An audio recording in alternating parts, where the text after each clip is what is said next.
फारूक साहब नंबर पे और आपके हल्के के उम्मीदवार शरद बाबू साहब और रब्बानी साहब, नदीम साहब और दीगर खातिन मजलिस, नौजवान साथियों, पर्दा बैठकर सुनने वाली मेरी इज्जतदार माओ बहनों, अस्सलाम वालेकुम व रहमतुल्लाहि व बरकातहू। मैं आप तमाम लोगों से एक अपील कर रहा हूँ, खुसूसी तौर पर ये सामने के नौजवानों से, कि अगर आप खामोशी अख्तियार करेंगे तो मुकर्ररी की तकरीर का लुत्फ ले सकेंगे और यहाँ से कुछ लेकर उठ सकेंगे। खाली हाथ बिल्कुल नहीं जाना है।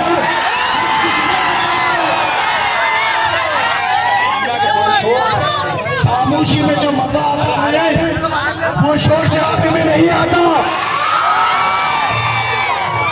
और आपको एक बात बता दूं, मैं हिंदुस्तान भी जो आजाद हुआ वो खामोशी में आजाद हुआ, शोर शराबे में आजाद नहीं हुआ। और यकीनन आपका जोश, आपका जज्बा देखकर मैं ये बात बता सकता हूं कि अंबर पेट भी बीजेपी से आजाद होगा।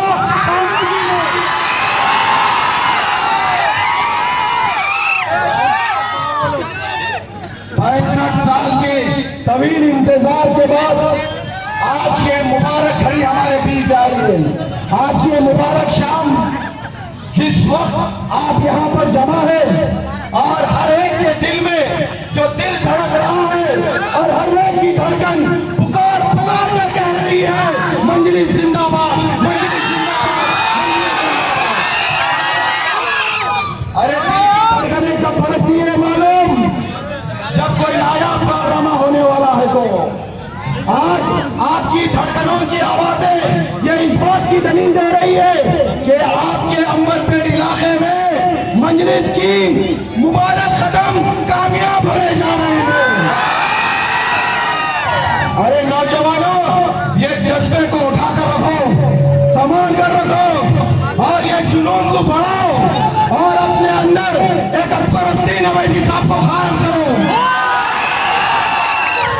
हर दिल के अंदर अकबरुद्दीन अवैसी साहब को धड़कना चाहिए। हमारे दिल का नाम अकबरुद्दीन अवैसी साहब है। हमको ये इस इलाके से 65 साल के इंतजार के बाद आज आपकी अपनी महबूब जमात कुल हिंद मजलिस इत्तेहाद और मुस्लिमीन ने ये इस बात का इरादा किया है, इस बात का ऐलान किया है, इस बात का फैसला किया है, अंबरपेट में कांग्रेस, टीडीपी, टीआरएस, बीजेपी नहीं, अब आएगी मजलिस। अरे हमारा दिल बहुत बड़ा था जो 65 साल इंतजार करे, मगर अब 15 दिन के अंदर वो काम करना है जो 65 साल में नहीं हुआ। मंडलिस की क़यादत, मंडलिस के कारनामे, एक लंबी फहरिस्त है मंडलिस के कारनामों की। 56 साल में मंडलिस का अहिया होकर हुआ, ये 56 साल में 56,000 कारनामे हैं और वो तमाम कारनामों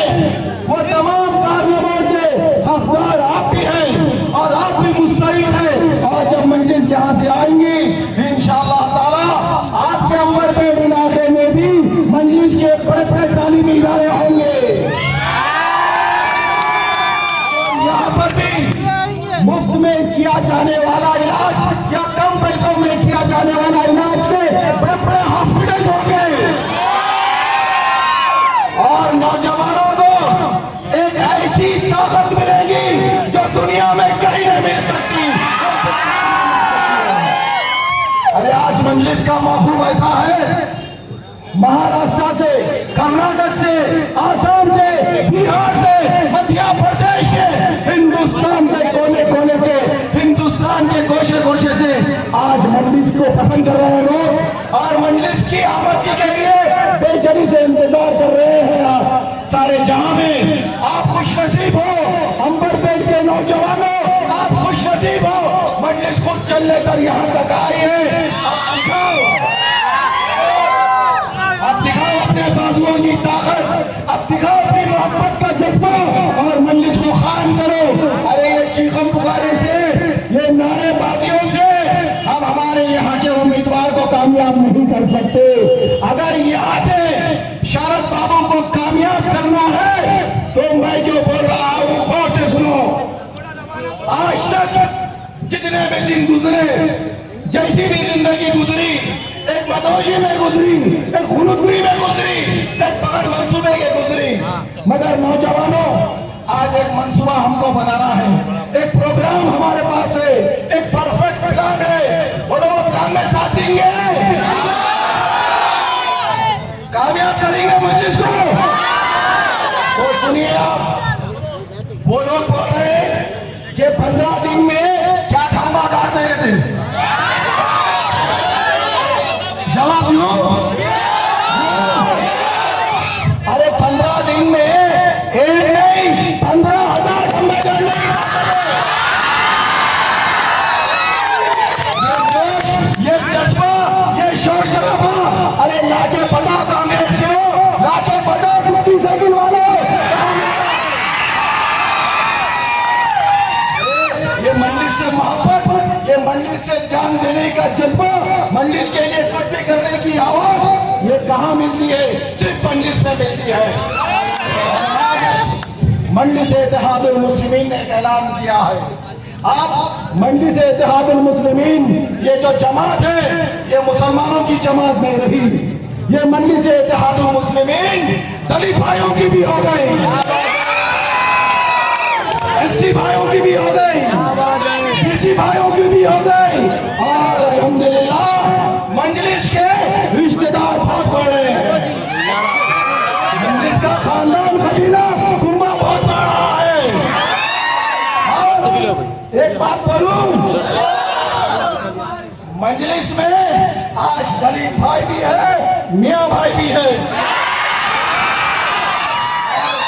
हकीकत की एक बात बता दूं मैं, ये दोनों के दोनों दिल जले हैं। दलित भाई, तुम्हारे साथ भी 65 साल से नाइंसाफी हुई, और मियाँ भाई हमारे साथ भी 65 साल से नाइंसाफी हुई। तुम भी वक्त के मार खाए हो मियाँ भाई, हम भी वक्त के मार खाए हुए। तुम भी परेशान, हम भी परेशान। ये मुल्क के इख्तिदार में रहने वाले तुम्हारे साथ भी नाइंसाफी किए और हमारे साथ भी नाइंसाफी किए। तुम भी दिल जले और हम भी दिल जले। अब ये जमात जो हो गई, 2 दिल जलों की जमात है, और एक दिल जला दुनिया को आग लगाता है।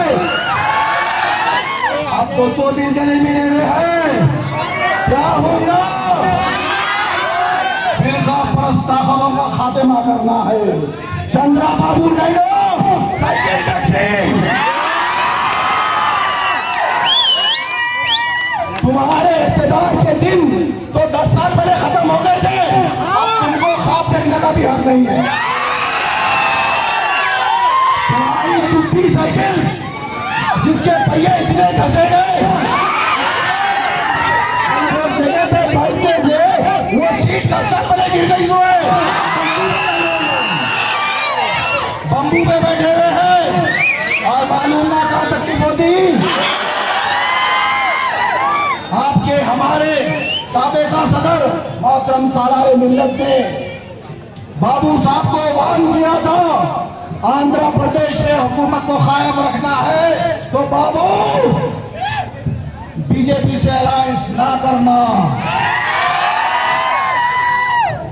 गुजरात जल रहा था, आग के शोरों में था गुजरात, इंसानियत दम तोड़ रही थी, और वो वक्त चंद्रा बाबू नायडू बीजेपी के साथ संगम कर रहे थे। संगम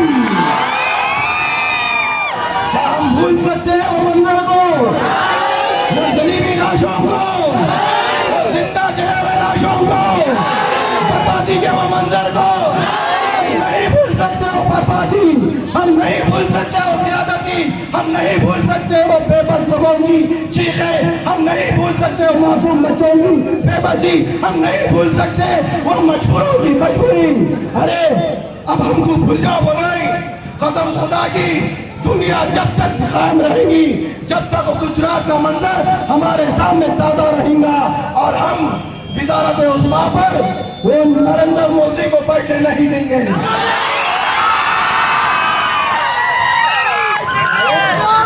आज तुम भूल जाओ, क्यों हम भूले, क्या वजह से हम भूले? और तुम अपने मैनिफेस्टो में लिखते हैं कि बाबरी मस्जिद जहां शहीद हुई उसी जगह तुम राम मंदिर बनाएंगे, और जो मुजरिम है गुजरात के मुजफ्फरनगर के उन मुजरिमों को बाइज्जत बरी करेंगे। अरे कैसा बरी कर सकते तुम बाइज्जत? मजलिस कायम है हैदराबाद में, और जब तक मजलिस हैदराबाद में हिंदुस्तान में है कोई माई का लाल वज़ारत उज़्मा पर नहीं बैठ सकता। ये तारीख गवाह है, ये तारीख गवाह है। दलित भाई और मियाँ भाई का इतिहास वज़ारत उज़्मा पर किसी को भी बिठा सकता है। ये श्रीमती इंदिरा गांधी बोले सो है, पंडित जवाहरलाल नेहरू बोले सो है, और दीगर बड़े बड़े फ्रीडम फाइटर्स बोल के गए सो है। दिल्ली पे अगर किसी को हुकूमत बनाना है और दिल्ली में कोई हुकूमत बनाकर बिठा सकती कोई कौम, तो वो दलित भाई है और मियाँ भाई है।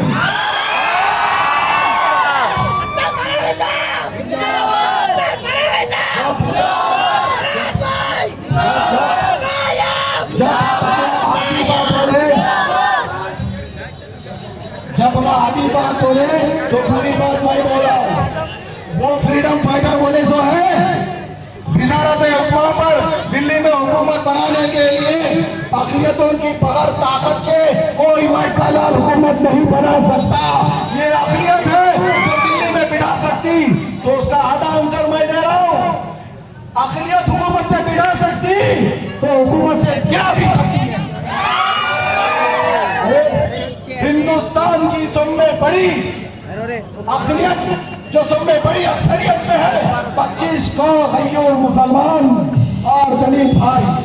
आज आपके महबूब सदर इनका दूरंदेशी है, इनकी क़यादत है हिंदुस्तान में, हिंदुस्तान के 25 करोड़ गैयूर मुसलमानों के लिए, दलित भाइयों के लिए एक बड़ा बेहतरीन आलीशान मकान बन रहा है, जो मकान के अंदर 25 करोड़ कमरे हैं। वो 25 करोड़ कमरों का एक घर है जो हिंदुस्तान की अक़लियत रहती है। और आपके हमारे सदर आली जनाब असदुद्दीन अवैसी साहब वो घर के सदर खानदान है, और हमको उनके ताबे रहना है। और वो बोलते हैं छोटी जमात के कारनामे तुम करके तो बताओ। बीजेपी, मैं तुमसे मुखातिब हो रहा हूँ, इतनी बड़ी जमात, क्या कभी तुम पूरे हिंदुस्तान में कहीं भी एक ऐसा मेडिकल हॉल खोले जहाँ आवाम को मुफ्त में केरोसिन दवा मिल सकती? देखो हमारे कायदीन की क़यादत को, ऐसे बड़े बड़े तालीमी इदारे, ऐसे बड़े बड़े हॉस्पिटल्स जहाँ बड़े बड़े एग्जामिनेशन 200, 250, 300 रुपए में होते हैं, और जितने भी फिरखाना फसादात में हादसों में कुछ भी होता है तो हर दिल में एक ही ख्याल आता है, अवैसी हॉस्पिटल, असरा हॉस्पिटल। ये गरीबों की आवाज है जमात, ये मजबूरों की आवाज है जमात, ये मुसीबत ज़दा लोगों का सहारा है, ये यतीमों का सहारा है, ये गरीबों का सहारा है, ये ज़ईफ़ों का सहारा है, ये मासूम बच्चों के मुस्तक़बिल का सहारा है। कुल मंडी से इत्तेहादुल मुस्लिमीन के पास एक परफेक्ट प्रोग्राम है, एक एजेंडा है, जो 2014 के इंतखाबात के बाद अकबरुद्दीन अवैसी साहब ये ऐलान किए हैं कि मंडी से इत्तेहादुल मुस्लिमीन महाराष्ट्र और कर्नाटक को फतेह करने निकल रही है। और हमारे पहले से ही कदम पहुंच चुके हैं वहां पर, और इंशाअल्लाह ताला 2014 के नवंबर के बाद ऐवान असेंबली महाराष्ट्र में भी मंडी से इत्तेहादुल मुस्लिमीन के कायदीन असेंबली होंगे, और कोई माहिका लाल जैसा अबू हासिम को हलफ लेते और थप्पड़ मारा, किसी की मां नहीं जनी मजलिस के होते हुए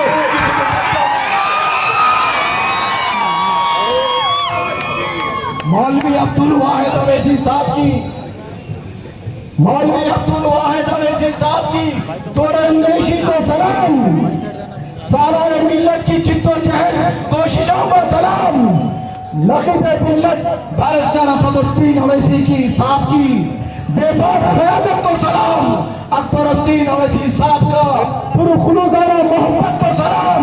ये दक्कन की आवाम, ये तेलंगाना की आवाम, ये आंध्र प्रदेश की आवाम, ये दलित भाई, ये क्रिश्चियन भाई, ये बीसी भाई दिल से सलाम करते हैं आपकी क़यादत को। नखीब मिल्लत आपको हम जिंदाबाद बोलते हैं, हबीब मिल्लत आपको हम जिंदाबाद बोलते हैं। ये हमारा फर्ज है। ऐसे महबूब कायदीन की कदर करना चाहिए।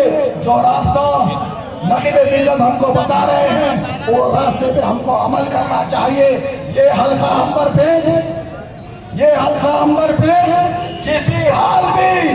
किसी हाल भी छूटना नहीं चाहिए। नौजवानों ये बात को याद रखो, ये हल्का अंबर पे किसी हाल भी छूटना नहीं चाहिए। ये हल्के में मजलिस ने कदम रख दिया है और दुनिया जानती है मजलिस जहां भी कदम रखती है कसम खुदा की कब्जा कभी नहीं छोड़ती। और मजलिस इत्तेहादुल मुस्लिमीन ने यहाँ पर कदम जमाए है, यहाँ पर ऐलान किया है, शरद बाबू जैसे पढ़े लिखे नौजवान को मौका दिया है, आपका उम्मीदवार बनाकर भेजा है। अब आपका फर्ज बनता है दिखाओ अपने बातों की ताकत, दिखाओ अपना जज्बा, दिखाओ अपनी जुस्तजू, दिखाओ अपनी सोच, दिखाओ अपनी तलब, और कुछ भी हो जाए मंजिल को यहाँ से खान कर बताओ। नौजवानों को बात को याद रखो, मंजिल की सरपरस्ती में जो स्कूल की नींद आती है जो 65 साल में कभी आप लोगों को नहीं आई, ये बात तय है।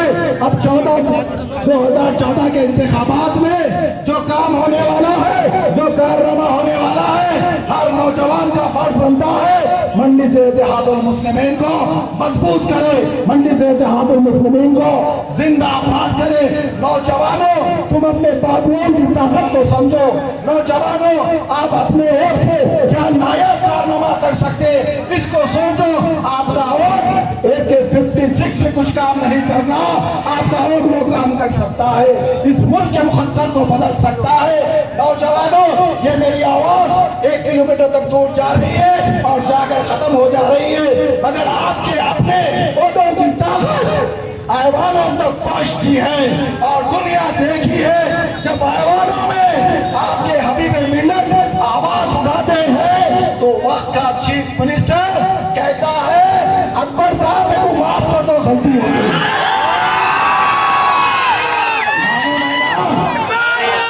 ये ऐवानों तक जो आवाज उठती है, ऐवानों तक जो आवाज उठती है, जब मेंबर ऑफ पार्लियामेंट बनकर नखीब मिल्लत आवाज देते हैं आवाज में, तो वो कुत्ते का बच्चा भी सही हो जाता है। ये वोट का इतिहास है, ये वोट की ताकत है। नौजवानों तुम इस बात को अच्छी तरीके से जान लो, नौजवानों तुम इस बात को अच्छी तरीके से जान लो, ये आपका फर्ज है। अगर इस बार अगर खुदा ना खास्ता इस इलाके में अगर थोड़ी सी लापरवाही हो जाएंगी तो बहुत बड़ा नुकसान होगा, मायूसी होगी, मगर हम नुकसान और मायूसी को देखने वाले नहीं है। हमको इस बात से पूरी इल्म है इस बात का कि अंबरपेट का नौजवान बहुत जोशीला है। अंबरपेट का नौजवान शेर का दिल रखने वाला है। अंबरपेट का नौजवान जो ठान लेता है वो करके बताता है। अंबरपेट का नौजवान ये ठान लिया है शरद बाबू इनकी जिंदगी का मिशन बन गया है।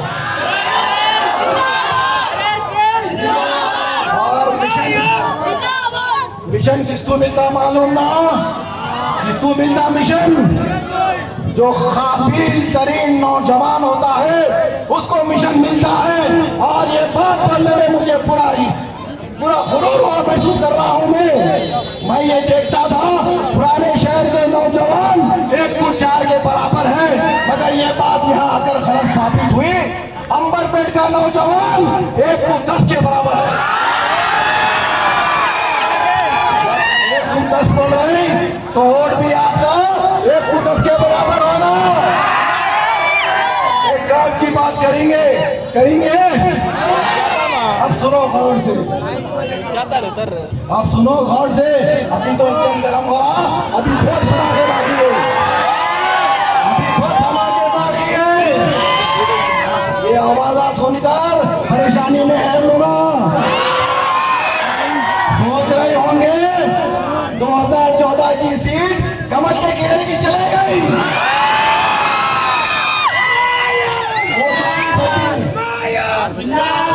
धैर्य हो जाओ, वो टूटी साइकिल भी बोल रहे होंगे खरी सीट कमल के गिरेगी। याद रखो, अरे याद रखो मेरी बात को नौजवानों, ऐसे चिट्ठियां बहुत आएंगी, घबरा नहीं होना। ये 15 रोज में आप तक भी पहुंचाएंगे लोग ना चिट्ठियां, बोलेंगे ईमान बेच रहे हैं क्या, ईमान बेच रहे हैं क्या। अरे हम कौन है मालूम ना, सर कटा देंगे अगर ईमान नहीं बेचेंगे। 65 साल की तड़प के बाद आज ये मुबारक दिन आया। अगर कोई खरीदने आएगा तो बिकने के लायक नहीं रहेगा। अब हमको समझ में आ गई बात, पहले सियासी शौर नहीं था, कुछ गुनूती में थे, रोटी कपड़ा मकान दुकान बीवी बच्चों के चक्कर में थे, मगर अब हालात बहुत अच्छे हो गए, माशी हालात बहुत अच्छे हो गए, रोटी कपड़ा मकान दुकान बीवी बच्चे सबसे फारिग हो गए। अब दिमाग में एक ही बात बैठ गई, सियासत में हम पीछे क्यों हैं, सियासी शौर क्यों नहीं है हमें। नौजवानों आप पढ़े लिखे हो, नौजवानों आप जोशीले हो, नौजवानों आपके वोट की ताकत से इस मुल्क के मुकद्दर को बदल सकते हैं। 65 साल से जो नाइंसाफियां हुए वो इस बात से हुए कि हम में सियासी शौर नहीं था, हमने सियासी शौर नहीं था, मगर खत्म खुदा की ये खुले आसमान के नीचे ऐलान कर रहे हैं अब सियासी शौर आ गया ना सियासी शौर। अब हमको मालूम है इलेक्शन कैसा जीता जाता, मालूम है ना। कितने घरा है, 35 से 40 हजार घरा है ये हल्के में। ये 40 हजार घरों को तूफान भरकर टूट पड़ो, घरे घर जाओ और मंजिल का पैगाम पहुंचाओ, खटका मारो, नीचे मुंडी डालकर बात करो। 65 साल के बाद एक सेक्युलर जमात मंजलिस इत्तेहादुल मुस्लिमीन ने अपने दलित भाई को यहाँ से उम्मीदवार बनाकर भेजाया। आपकी भी ख्वाहिश थी मंजलिस कब आएंगी, अब आपका मुबारक हो मंजलिस के हाथ में जाना चाहिए। ये ऐलान करिए, आप घरे घर जाकर बात करिए आप, तो इंशाअल्लाह ताला एक एक घर में 10 वोटा निकलेंगे। ये इलेक्शन कितने वोटों का है, 55 से 60 हजार वोटा। अरे यूं ना ले सकते यूं,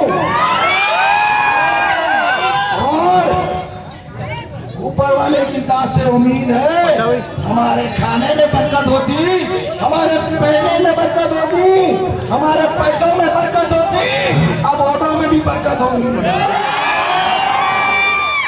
देखो सेक्युलर जमात का मुजाहरा आज नकीब मिल्लत, ये अंबरपेट कॉन्स्टिट्यूंसी जनरल है, मगर एक दलित भाई को वोट देकर ये बात का ऐलान करे, अरे हमको तनकीद करने वालों, हमको फिरका परस्त कहने वालों, देखो हमसे ज्यादा कौन सेक्युलर है।